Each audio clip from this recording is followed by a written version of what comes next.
South India shopping mall festive and wedding celebrations సరికొత్త designs తో అద్భుతమైన collection. Because of the nature of that story in this, Meeru, Ram Gopal Varma garu, are you a Hindu or a secular Hindu? Or you refuse to I'm come not in? Hindu. You're I'm not not Hindu because I don't believe in religion. When I don't believe in God, obviously I don't believe in religion. So the question of me Hindu or anything doesn't work. You're not. I was never a... So people like you, many people like you are now being discussed. Is secular Hindus or non-believers. So where do you fit in a country like India, or it doesn't matter antara, or you don't matter antara? See, it doesn't matter because Indian constitution itself is giving you the allowance to be secular. Right. It is not imposing faith. Right. So faith is only used for political gains, to polarize people for their purpose, which is okay. When that is how the world works. Right. World హిస్టరీలో ఇంతవరకు Muslims biggest atrocity wars and పక్కన పెట్టి independent incidents ఈ exodus లాగానో లేకపోతే armies ఇలాంటివి కాకుండా చేస్తే 9/11 అటాక్స్ 3,000 మంది ఇన్నోసెంట్ పీపుల్ని చంపేశారు. ప్లేన్లు కొట్టేసి దీనికి అక్కడ పెట్టి ఏమి అన్నం పోయింది. That is what the point of innocent people. అప్పుడు ఉస్సామా బిన్ లాదెన్ కన్నా రాక్షసుడు కిరాతకుడు లేడు అని అనిపిస్తుంది. నేను రెండు చెప్తాను. ఉస్సామా బిన్ లాదెన్ ఏమన్నాడంటే టెర్రరిస్టు అనే దానికి అర్థం ఏంటి? Using extreme violence for some ideological gain or political gain or some other gain. ఆ పర్టిక్యులర్ డెఫినేషన్ మేరకి ఇంతవరకు ప్రపంచంలో జరిగిన biggest terror attack Hiroshima atomic bomb. 2 లక్షల మందిని ఒక్క బాంబుతోటి మామూలు innocent men, women and children America చంపేసింది. అమెరికా టెర్రరిస్ట్ కాదా? ఆ స్థితికి చేరాలంటే, అలాంటి టెర్రరిస్ట్ లెవెల్ చేరాలంటే మనకి 500 ఏళ్ళు పడుతుందని చెప్పాడు. అసలు ఆ వ్యూ పాయింట్ వింటే మీకు అసలు మొత్తం మారిపోయింది కదా. మీకు ఇది ఇంత మీరు 2 లక్షల మందిని బాంబు వేసి చంపి నేను 3,000 మందిని చంపితే నేను టెర్రరిస్ట్ మీరు కాదా అంటే మీరు ఏం చెప్తారు ఆన్సర్ దానికి? హిరోషిమా టౌన్ కూడా ఎవరికి తెలియదు వారి గురించి. వాళ్ళందరూ మామూలు ప్రజలు మనలాగే. అన్ని డాలస్లో ఎలా ఉంటారో, లాస్ ఏంజల్స్లో ఎలా ఉంటారో, హిరోషిమాలో అలా ఉన్నారు. కానీ అప్పుడు వాళ్ళకున్న అవసరం మేరకు వాళ్ళు చేశారు. వాళ్ళు తప్పనట్లేదు, వాళ్ళకి 100% దేవర్ రైట్. ఎందుకు right? They didn't want to prolong the war. Prolong చేస్తూ ఉంటే ఇంకా సంవత్సరాలు పట్టేస్తుంది, ఎంతమంది అమెరికన్స్ చచ్చిపోతారు, ఎకానమీలో మనకి ఇంత డిస్రప్షన్ వస్తుంది. అందుకని ఒక్క దెబ్బతోడు వాయించేద్దాం, మళ్ళీ నోరు ఎత్తకుండా. ఒక దెబ్బ అంటే అర్థం ఏంటి? మ్యాసివ్గా కొట్టాలి. అది కరెక్టే వాళ్ళ పాయింట్ ఆఫ్ వ్యూలో, ఇది కరెక్ట్ ఈ point of view. You know, so any violent act చేసే వాళ్ళకి ఒక వ్యూ పాయింట్ ఉంటుంది, ఎవరైతే విక్టిమ్స్ ఉన్నారో వాళ్ళకి ఒక వ్యూ పాయింట్ ఉంటుంది. మీరు 2 తీసుకున్నప్పుడు మీరు నిజంగా చెప్పారు, ఎందుకంటే you happen to be in that place ఆ టైంలో. రైట్. సో ఎప్పుడైతే మీరు వద్దు, మనకు వార్ వద్దు అనుకున్నప్పుడు దాని అవతల అడ్వాంటేజ్ తీసుకుంటారు కనుక మమ్మల్ని అటాక్ చేస్తారని మీరు డిఫెన్స్ కోసం మీరు ఆర్మ్స్ కావాలి. మీ దగ్గర కత్తి ఉంది, మీ దగ్గర గన్ ఉంటే నా దగ్గర గన్ ఉంది, మీ దగ్గర బాగుంది, మీ దగ్గర అటం బాంబు ఉంటే నా దగ్గర ఉంది అన్నప్పుడే మీకు. ఎందుకంటే హ్యూమన్ బీయింగ్లో కాన్ఫ్లిక్ట్ అనేది ఇన్బిల్ట్. కాన్ఫ్లిక్ట్ లేకపోతే అసలు బతకలేరు. అది కేవస్ కావాలి. అది రిలీజన్ ద్వారా వస్తుందా, లేకపోతే వస్తుందా, లేకపోతే పొలిటికల్ సిస్టమ్స్ కమ్యూనిజం వర్సెస్ డెమోక్రసీలో వస్తుందా, ఏదో కాన్ఫ్లిక్ట్ కావాలి హ్యూమన్ బీయింగ్స్కి. గొడవలు లేకపోతే నిద్ర పట్టదు. అదే దాని తర్వాత మీరు ఎంత వైలెన్స్ ఎక్కువ యూజ్ చేస్తే అంత ఎఫెక్ట్. ఇప్పుడు టెర్రరిస్ట్లు ఎక్కువ వైలెన్స్ ఎందుకు యూజ్ చేస్తారు? వాళ్ళ దగ్గర మామూలు వెపన్స్ ఉండవు కాబట్టి భయపెట్టడం చేస్తారు. ఇప్పుడు ఐసిస్ వచ్చినప్పుడు 30,000 స్ట్రాంగ్ ఫోర్స్ ఇరాకీ ఆర్మీ మోసుల్లో పారిపోయింది. వాళ్ళు వచ్చి 800 మంది. 30,000 వర్సెస్ ఎందుకు? వాళ్ళు వీళ్ళని భయపెట్టడానికి వాళ్ళ తల నరికేసి బిల్డింగ్ల మించి పాడేసి లేకపోతే బతికొండగా కాల్చేసి అలాంటి ఒక రాక్షసులు లాంటి ఇమేజ్ డెలిబరేట్గా తెచ్చుకున్నారు. ఎందుకంటే భయపెట్టడానికి. ఆడి చేతికి చిక్కమంటే అనే ఒక టెర్రర్ క్రియేట్ చేయడానికి reason they call terrorist. So అది దట్ ఈస్ అ వెపన్. మీరు వద్దు, నేను ముట్టుకుంటాను, మ్యాక్సిమం నేను జైల్లో పెడతాను, లేకపోతే గుంజీలు తీస్తానికి ఎవడని భయపడతాను. అలా చూస్తే the bug doesn't stop anywhere. It's all a power struggle. Ultimately it is power struggle కన్నా ఇట్ ఈస్ అ డామినెన్స్. అది స్ట్రగుల్ ఫర్ పవర్ ఎప్పుడు అవుతుంది, అవతలోడు మీ పవర్ తీసేసుకుంటున్నప్పుడు మీరు మీ పవర్ రిటైన్ చేసుకోవడానికి స్ట్రగుల్ చేస్తారు.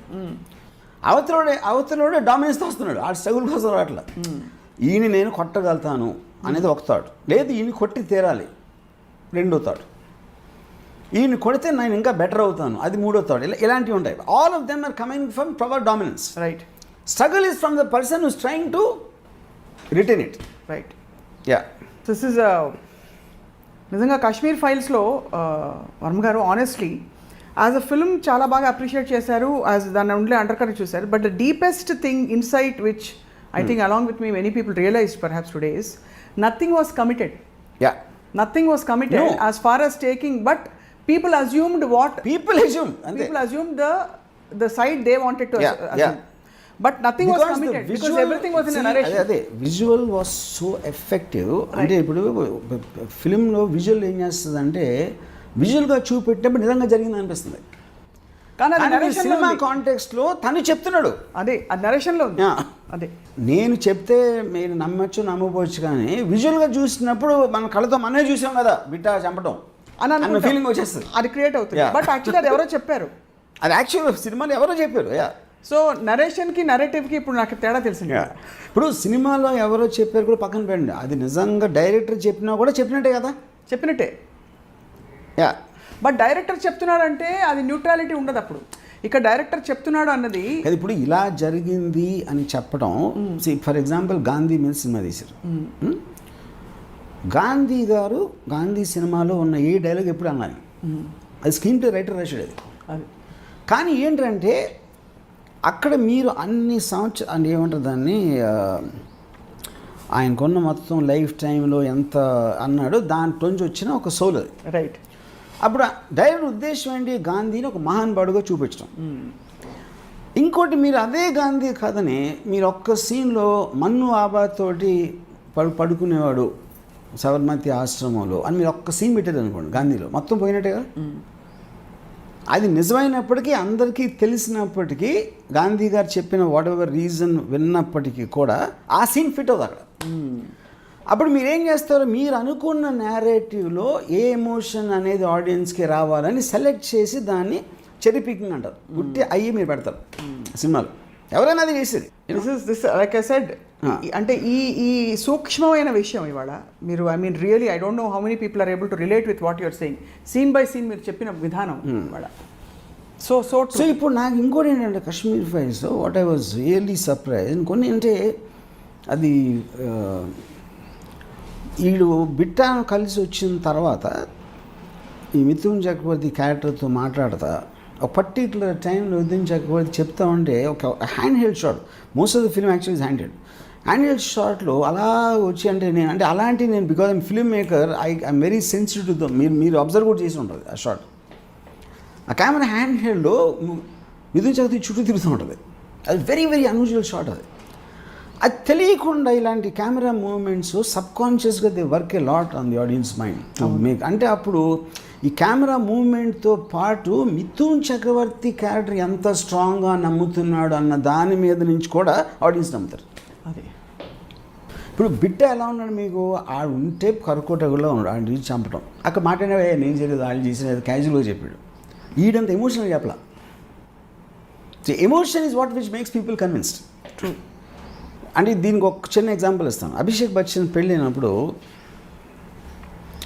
ఒక అమ్మాయి ఏదో తన రిస్ట్ ఏదో కోసుకుని అభిషేక్ నన్ను మోసం చేశాడు అని చెప్పి దాని మీద పెద్ద గొడవ అయిపోయి అది ఇది జరుగుతుంది, మీడియాలో వచ్చేస్తుంది.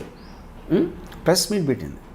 ప్రెస్ మీట్లో ఏం చేసింది, ఇప్పుడు ఉట్టి ఏదో మీద ఏదో రాలేదు అదే ఏదో మాడుతుంది అంటే you lose your impression on her. Right.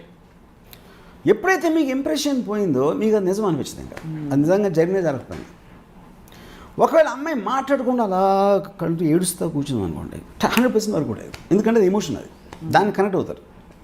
ఏం చేసి ఉంటాడు ఇంత ఏడుస్తుంది ఈ అమ్మాయి అంటే ఇప్పుడు ఆడవటం కూడా యాక్ట్ చేయొచ్చు, పాయింట్ అది కాదు. బట్ ఆ ఏడుపు వర్క్ అది కానీ అమ్మాయికి అంత తెలివి కూడా లేదు, జస్ట్ నోరు మూసుకుని ఉండే తెలివి కూడా లేదు, అది పాయింట్ ఆడ. అంతే. ఎప్పుడైతే ప్రెస్ మీట్ పెట్టిందో తన బిహేవియర్ తోటి 1 సెకండ్లో మర్చిపోయారు మీడియా మొత్తం. This is సో actually ఇప్పుడు చూడండి, if you remember the Mithun Chakravarti character feel అయిన ఎమోషన్ స్ట్రెంగ్త్ వాడు ఉన్నాడు, అప్పుడు వాడు చూశాడు, అందుకని వాడు ఎమోట్ అవుతున్నాడు. బిట్టా కోల్డ్ బ్లడ్ ఉన్నాడు. ఆడ ఎక్స్ప్లెనేషన్ ఇచ్చినప్పుడు వాడికి ఎమోషన్ లేదు, ఆడ చంపినప్పుడు లేదు. ఇప్పుడు మీరు ఉదాహరణకి ఎప్పుడైనా చూడండి, ఎమోషన్ అంటే వల్నరబిలిటీ. మీరు ఒక ప్రేమ చూపించడం, లేకపోతే దుఃఖపడటం, లేకపోతే ఒక ఏమంటుంది దాన్ని, ఒక మమకారం మీద. ఇప్పుడు ఫర్ ఎగ్జాంపుల్ సింహం ఉంది, పులి ఉంది, మొసలు ఉంది, పాము ఉంది. మీరు ఈ 4 they are dangerous animals, all 4. మీరు సింహానికి, పులి కన్నా మొసలికి, పాముకి ఎక్కువ భయపడతారు. ఎందుకంటే మొసలు ఎప్పుడు దాని పిల్లల్ని ముద్దు పెట్టుకోవడానికి చూడాలి మీరు.